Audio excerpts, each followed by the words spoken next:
Selamat datang kembali di penelusuran mendalam kita.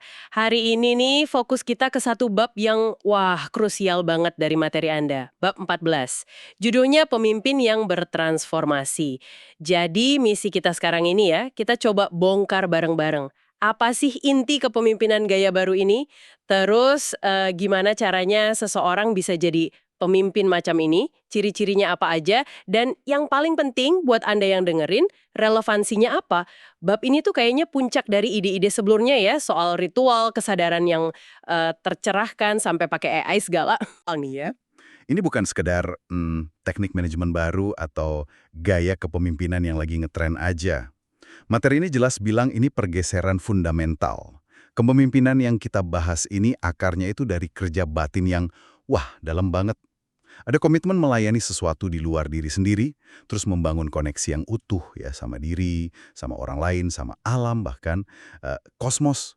Ini dianggap respons penting buat zaman sekarang yang tantangannya kompleks banget kan. Itu juga ada di sumber Anda. Oke oke, sip. Mari kita langsung, bedah aja ya.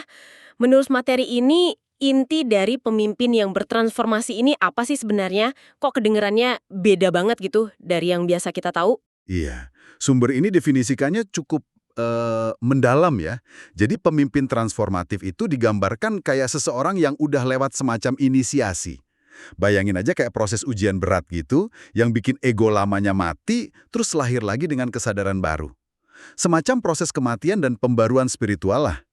Mereka ini orang-orang yang udah berani banget hadapin tantangan pribadi yang berat, mungkin pernah ngerasain kosong, egonya kayak luruh gitu.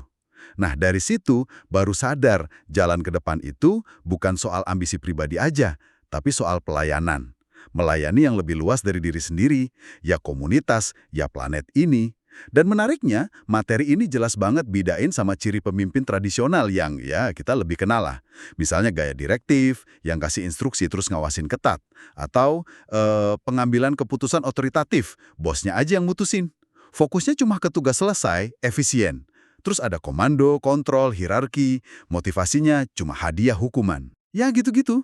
Walaupun ya mungkin perilaku tradisional itu kadang masih perlu juga sih di saat krisis banget gitu. Tapi fondasi cara kerja pemimpin transformatif ini beda banget. Jadi benar-benar geser ya, dari sekadar andelin style teknis atau jabatan ke arah mimpin dari hati, dari jiwa gitu ya. Merasa nyambung sama sesuatu yang lebih besar. Tapi, kenapa sih pergeseran ini jadi penting banget sekarang menurut penulisnya? Nah, sumber itu kaitin langsung sama tantangan zaman kita ini. Masalah global sekarang dan kompleks banget ya, ada krisis iklim, ketimpangan sosial, teknologi yang bikin disrupsi di mana-mana. Ini semua dirasa gak bisa lagi diatasi pakai cara mimpin yang lama, yang seringnya fokusnya pendek atau cuma mikirin kelompoknya sendiri. Kepemimpinan transformatif ini dianggap kayak kapasitas baru yang kita perlu buat hadapi semua ini. Dengan bijaksana, dengan welas asih, dan pandangan jangka panjang gitu. Orientasinya ke penyembuhan dan regenerasi. Masuk akal, masuk akal. Nah, ini nih bagian yang bikin saya penasaran banget. Gimana caranya orang bisa sampai ke titik ini jadi pemimpin transformatif gitu. Kan di materi Anda ada diagramnya ya, gambar 14:1 itu yang kayak peta prosesnya. Bisa kita telusuri bareng-bareng elemen kuncinya? Tentu.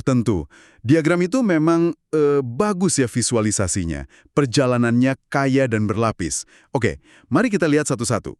Pertama, seringnya itu dimulai dengan panggilan.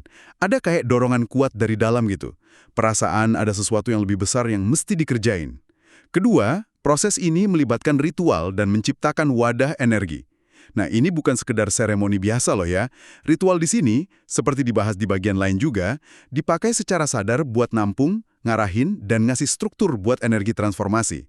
Energinya ini kan bisa kuat banget, kadang bikin bingung. Jadi ritual itu kayak bikin kerangka kokoh gitu buat nahan energi perubahan ini. Jadi ritual di sini fungsinya praktis ya, kayak wadah buat proses internal yang mungkin intens banget gitu. Menarik. Apalagi nih?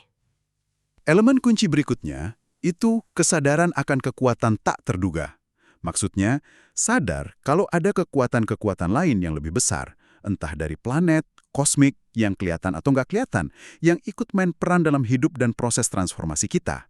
Sumber ini bahkan kutip Michael Singer.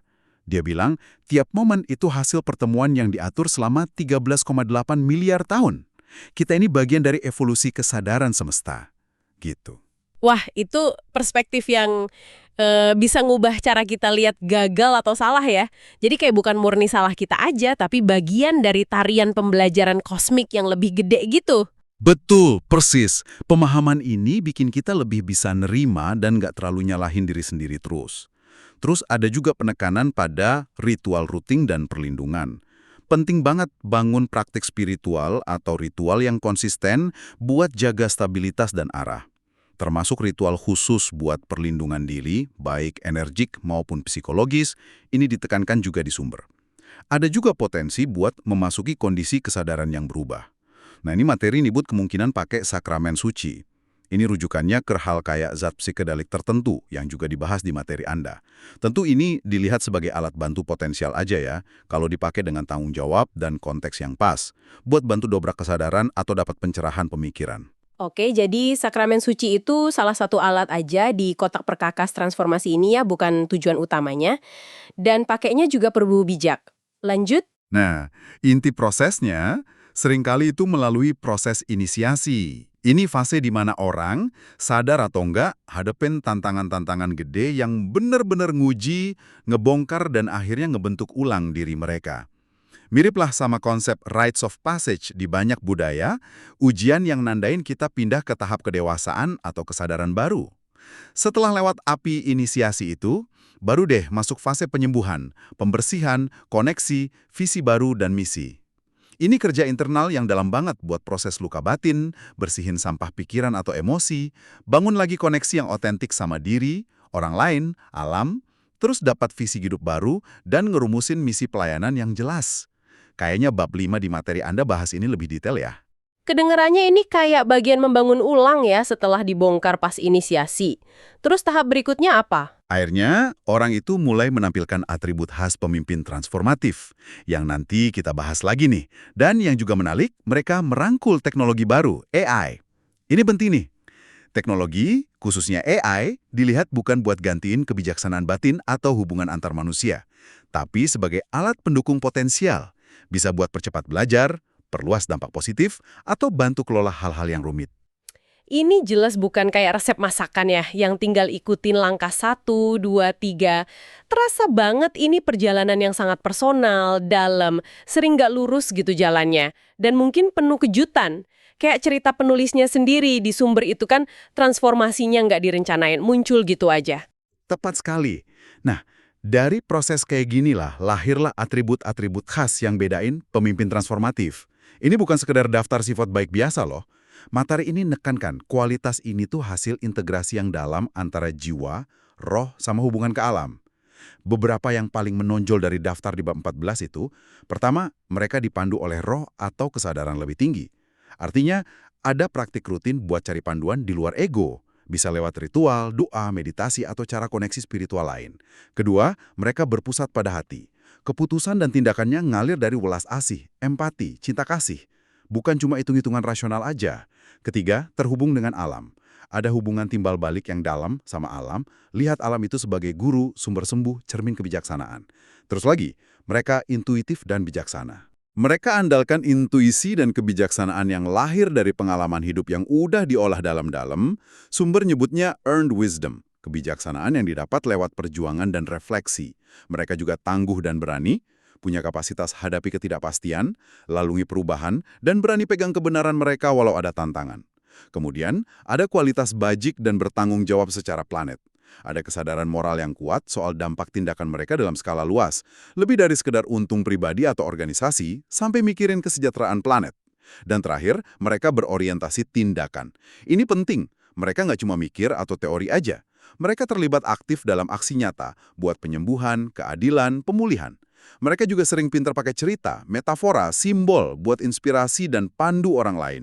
Dari semua atribut yang luar biasa ini, ada nggak sih satu atau dua yang menurut materi ini paling dasar gitu? Atau paling beda? Yang kalau itu nggak ada, belum bisa disebut transformatif kayak di bab ini. Pertanyaan bagus itu. Kalau harus milih ya, saya rasa kombinasi antara dipandu kesadaran lebih tinggi sama berpusat pada hati itu fondasi utamanya. Tanpa koneksi kepanduan di luar ego dan tanpa welas asih sebagai penggerak, kayaknya susah ya atribut lain bisa tumbuh secara asli. Keterhubungan sama alam juga kayaknya sentral banget di deskripsi sumber ini, jadi sumber kekuatan dan cara pandang yang unik. Perpaduan antara dalamnya spiritual, koneksi ke alam, sama aksi nyata di dunia ini emang kuat banget ya rasanya. Bukan cuma soal tercerahkan sendiri, tapi gimana itu jadi kontribusi nyata. Nah, ini jadi nanya nih, apa peran pemimpin transformatif ini cuma buat segelintir orang di puncak aja, CEO, presiden, tokoh agama gitu? Materi Anda tegas banget jawab.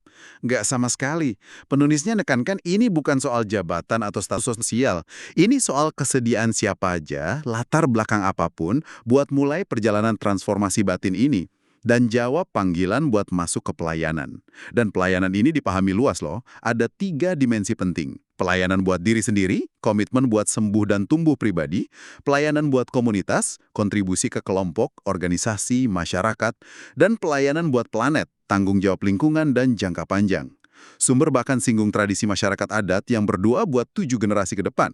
Itu contoh nyata banget perspektif tanggung jawab jangka panjang, jauh melampaui umur kita sendiri. Wah, itu melegakan tapi juga menantang ya. Artinya potensi kepemimpinan ini ada di kita semua kalau kita mau jalanin prosesnya.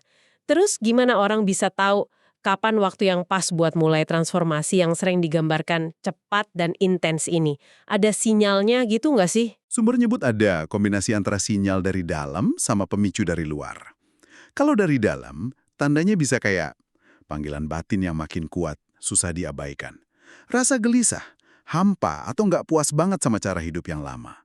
Ada tarikan intuisi yang jelas ke arah tujuan atau pelayanan yang rasanya lebih berarti. Dan ini penting juga, kesiapan mental dan emosional semacam keberanian buat hadapi nggak nyaman, nggak pasti, bahkan proses dibongkar yang mungkin terjadi. Nah, kalau dari luar, materi ini bilang momen transformasi itu sering banget dipicu sama krisis atau disrupsi yang lumayan gede dalam hidup. Bisa macam-macam sih, masalah kesehatan serius, kehilangan orang tersayang, perubahan karir tiba-tiba, gagal besar dalam bisnis atau proyek, atau bahkan bisa kepicu sama kesadaran mendalam soal krisis sosial atau lingkungan global yang lebih luas. Kayak ada momen kejernihan gitu, perasaan mendesak, wah udah waktunya nih buat berubah secara fundamental. Jadi krisis atau disrupsi itu bukannya cuma dilihat sebagai musibah ya, tapi bisa jadi semacam alarm atau pemicu buat mulai jalan transformasi ini. Wah, itu ngubah cara pandang soal kesulitan hidup ya. Persis, krisis itu bisa jadi pintu masuk ke kesadaran yang lebih dalam dan perubahan yang memang perlu. Meskipun ya prosesnya nggak gampang pastinya. Lantas, apa nih dampak atau hasil akhirnya yang diharapkan kalau makin banyak orang jalanin jalur kepemimpinan transformatif ini? Apa artinya buat kita semua, buat dunia? Hasil akhirnya digambarin sebagai pergeseran besar menuju cara pandang kesejahteraan dan harmoni yang lebih utuh dan nyambung. Menurut materi ini, pemimpin transformatif itu bertindak secara sadar buat atasin akar masalah kritis, baik di level pribadi, komunitas, maupun planet.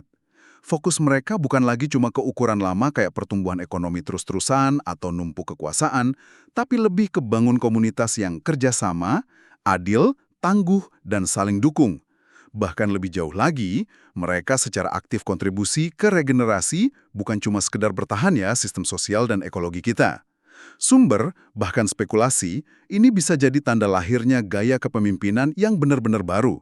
Mungkin bisa disebut pendekatan kepemimpinan animis.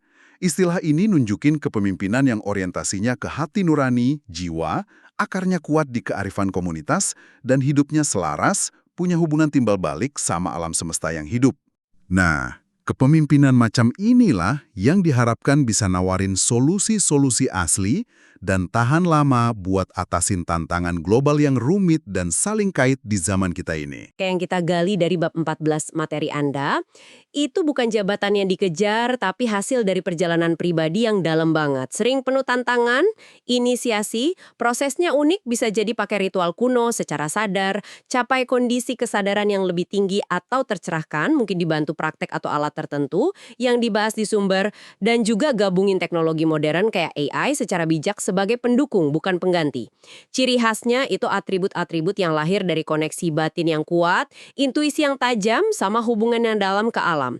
Motivasinya geser dari ego dan untung pribadi ke panggilan jiwa buat melayani penyembuhan diri, bangun komunitas sehat, jaga planet, seringkali dengan pandangan jangka panjang yang jauh ke depan, melampaui generasi kita. Tepat sekali. Nah, ini bawa kita ke satu pemikiran penutup yang penting buat Anda renungkan yang kerasa banget dari semua pembahasan di bab ini. Mengingat proses jadi pemimpin transformatif ini personal banget, sering dipicu pengalaman hidup yang intens, proses inisiasi, dan pergeseran kesadaran yang dalam.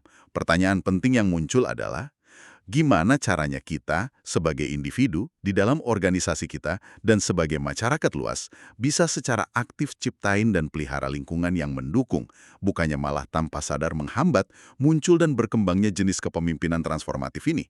Gimana kita bisa belajar ngenalin, hargain, dan kasih ruang buat proses pendalaman batin, refleksi, jeda, bahkan krisis yang mungkin perlu sebagai bagian dari transformasi ini. Apalagi di tengah dunia yang seringnya nuntut hasil serba cepat, nurut sama aturan lama, dan cenderung hindarin segala bentuk ketidaknyamanan atau ketidakpastian. Gimana kita nyimbangin kebutuhan kepemimpinan yang akarnya di kebijaksanaan batin yang dalam, dengan tuntutan dunia luar yang geraknya cepat banget dan seringkali dangkal. Itu pertanyaan yang kuat banget dan relevan ya buat kita semua pikirin lebih lanjut. Gimana kita bisa jadi tanah subur buat benih-benih kepemimpinan transformatif ini tumbuh?